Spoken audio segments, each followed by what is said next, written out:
যখন তুমি নিজের রক্তের মানুষের দ্বারা কষ্ট পাবে, তখন তুমি একবার নবী ইউসুফ আলাইহিস সালামের কথা মনে করো। তিনি কিভাবে নিজের ভাইয়ের দ্বারা প্রতারিত হয়েছিল। যখন তোমার বাবা মা না বুঝে তোমার বিরুদ্ধাচরণ করে, তখন নবী ইব্রাহিম আলাইহিস সালামের কথা মনে করো। তার বাবা তাকে আগুনে নিক্ষেপ করায় ভূমিকা রেখেছিল। যখন তুমি সমস্যা থেকে পরিত্রাণের জন্য কোনো পথ পাবে না, তখন ইউনুস আলাইহিস সালামের কথা ভেবো। তিনি কতটা সময় তিমি মাছের পেটে আটকা পড়েছিল। যখন তোমার নামে কেউ মিথ্যা অপবাদ ছড়িয়ে দেবে, তখন মা আয়েশা রাদিয়াল্লাহু আনহার কথা মনে করো। তার নামে পুরো শহর জুড়ে কুৎসা রচনা করা হয়েছিল। যখন তুমি অসুস্থ ব্যথার যন্ত্রণায় কাঁপতে থাকো, তখন নবী আইয়ুব আলাইহিস সালামের কথা ভেবো। তিনি ভয়ঙ্কর এক ভাইরাসজনিত রোগে আক্রান্ত হয়ে তোমার থেকে বেশি কষ্ট পেয়েছিল।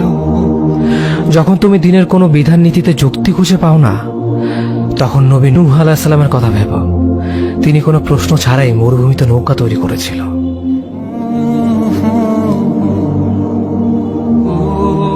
যখন তুমি আত্মীয়স্বজন, পরিবার, বন্ধু বান্ধবের কাছে হাসির পাত্রে পরিণত হও, তখন তুমি শেষ নবী হযরত মুহাম্মদ সাল্লাল্লাহু আলাইহি ওয়াসাল্লামের কথা ভেবো।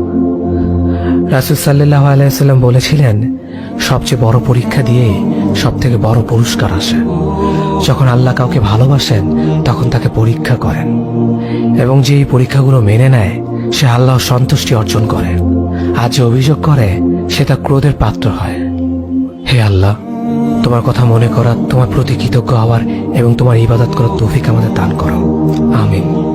যেভাবে তুমি সন্তুষ্ট হও, সেভাবেই আমাদের পরিচালিত করো।